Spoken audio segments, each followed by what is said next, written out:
اعوذ باللہ من الشیطان اللعین الرجیم بسم اللہ الرحمن الرحیم الحمد لأہلہ والصلاة علی اہلہا اما بعد۔ ماہ مبارک رجب المرجب کے فضائل اور اعمال کا بیان آپ کی خدمت میں۔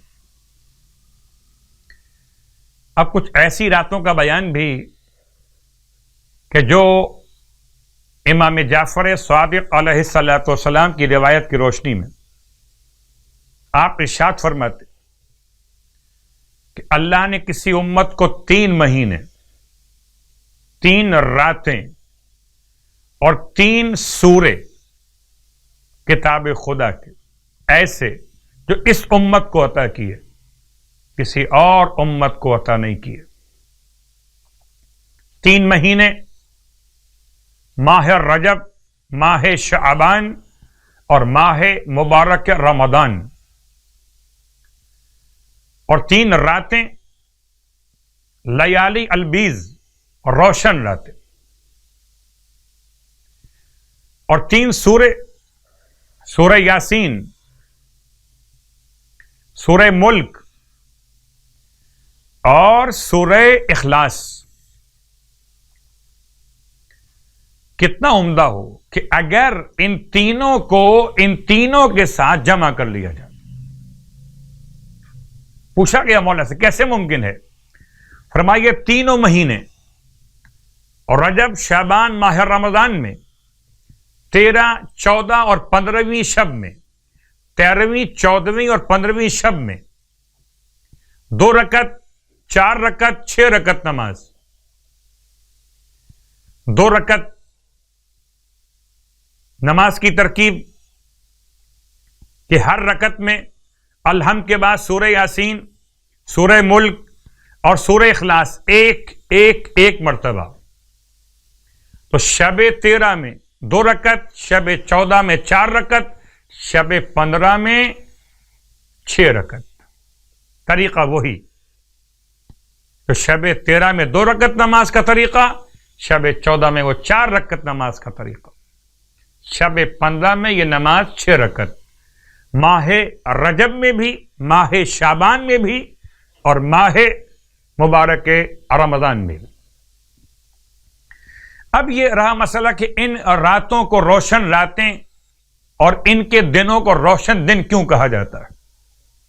تو 2 روایات کا خلاصہ آپ کی خدمت میں۔ پہلی بات کہ آدم علیہ السلام جب زمین پہ اتارے گئے تو آپ کے چہرے مقدس پر نور کی کمی محسوس ہوئی۔ آپ نے خدا کی بارگاہ میں التماس کی، پروردگار نے آپ کی رہنمائی کی 3 روزوں کی طرف، 13، 14 اور 15۔ 13 روزہ مکمل کیا 13 تاریخ کا، تو ایک حصے کی نورانیت واضح ہوئی۔ پھر رکھا آپ نے 14 تاریخ کا روزہ، تو پھر باقی چہرے کی نورانیت واضح ہوئی، اور پھر 1/3 آخر میں 15ویں روزے کی برکت سے روایت کے الفاظ۔ ہو سکتا ہے میرے بیان سے بات اتنی واضح نہ ہوئی ہو، خلاصہ میں نے کیا ہے۔ یہ روزے چہرے کی نورانیت کے لیے، اسی کے ساتھ بیان کر دوں کہ پھر اللہ نے اپنے آدم کو، اپنے نبی کو ان روزوں کے بعد داڑھی عطا فرمائی تھی۔ جب بال نکل آئے چہرے پہ، پوچھا پروردگار یہ کیا ہے، یہ بال کیسے ہیں؟ کہ یہ تمہاری اولاد میں جو مرد ہوں گے ان کے لیے قیامت تک زینت بنے گی۔ تو اب قبلہ جو مرد ہیں ان کے لیے داڑھی زینت ہے، باقی عورتوں سے ہمارا کوئی تعلق نہیں، داڑھی کا مسئلہ۔ تو 3 روزے 13، 14 اور 15 چہرے کی نورانیت کے لیے، دل کی نورانیت کے لیے، آدم علیہ السلام۔ اس کے بعد ایک اور روایت، سرکار ختم یہ مرتبہ صلی اللہ علیہ وآلہ وسلم ارشاد فرماتے ہیں مولا کائنات سے، یا علی جبرائیل امین آئے اور مجھ سے آ کر بیان کیا کہ میں تم سے بیان کر دوں۔ یا علی یہ 3 دن کے روزے 13، 14 اور 15، اگر کوئی 13 تاریخ کا روزہ رکھے تو ایک روزے کا ثواب 10,000 10,000 سال کے روزوں کے برابر. 10,000 سال. اور اگر کوئی شخص 14 تاریخ کا روزہ بھی رکھے تو یعنی 30,000 سال کے روزوں کے برابر. 30,000 سال کے روزوں کے برابر. اور اگر کوئی 15 تاریخ کا روزہ بھی رکھے تو یعنی اس کا ثواب 1,00,000 سال کے روزوں کے برابر.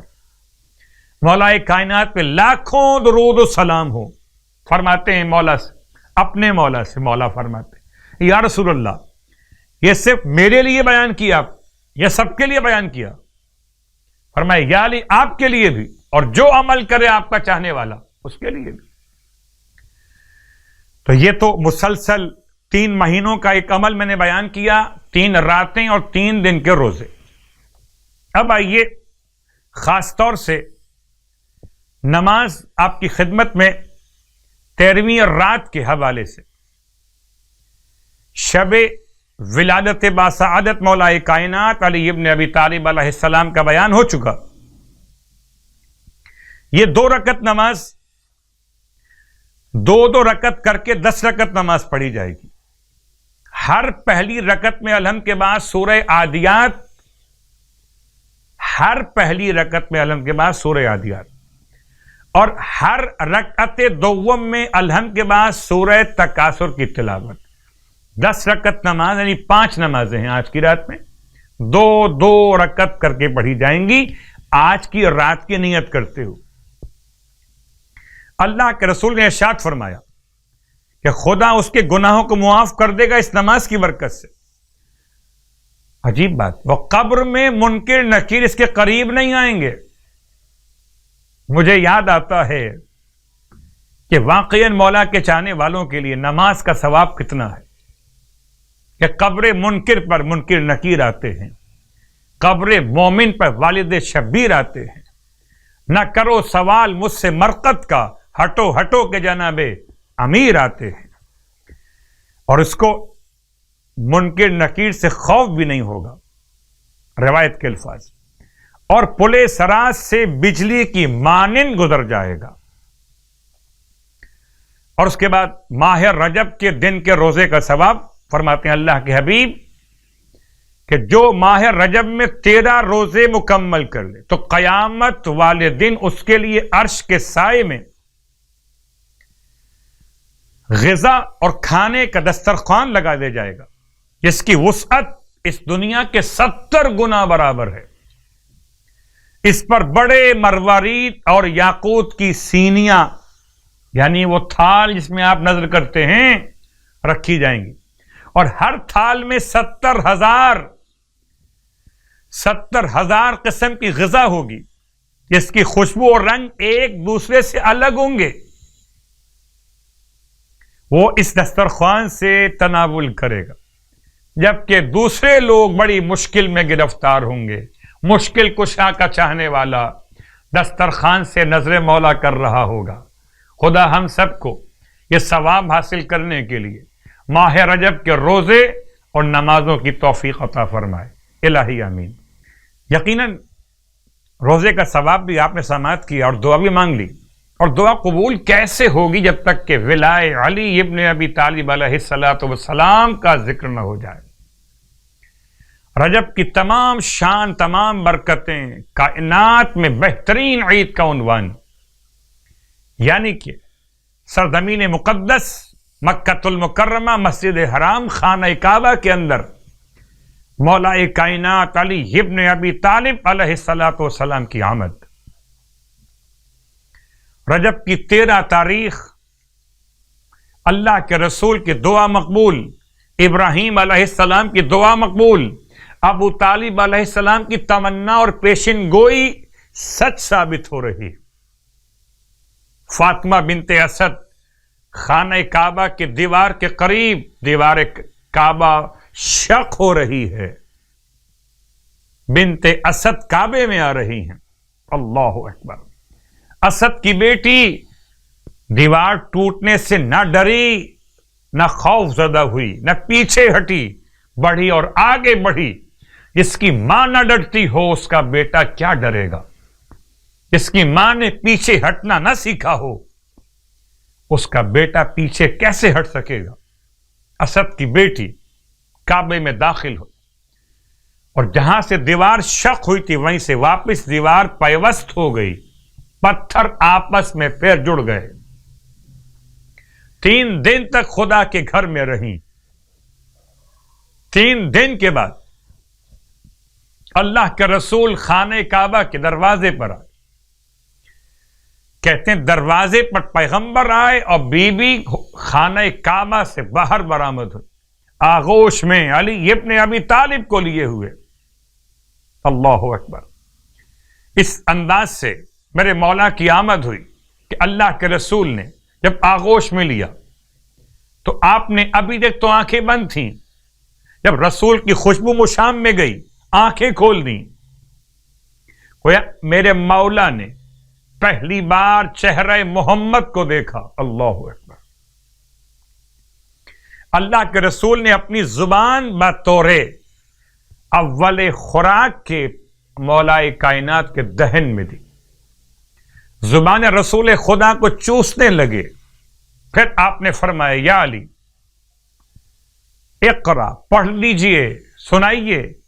یا رسول اللہ ماذا اقرأ، کیا پڑھوں؟ توریت، زبور، انجیل یا فرقان؟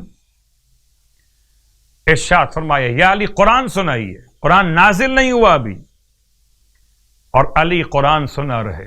الرحمن علم القرآن خلق الانسان علمہ البیان۔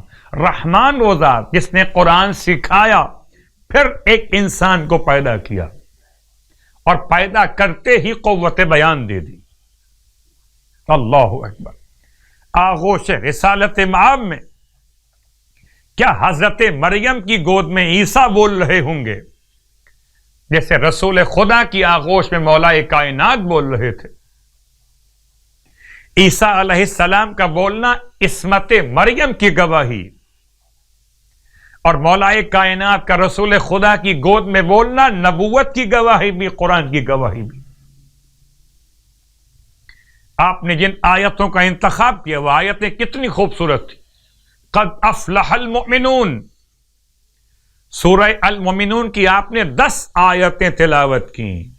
آغوش رسالت مآب صلی اللہ علیہ وآلہ وسلم۔ میں پوچھوں اللہ کے رسول کی بارگاہ میں یہ اس انتخاب کیوں کیا سورہ المؤمنون کا؟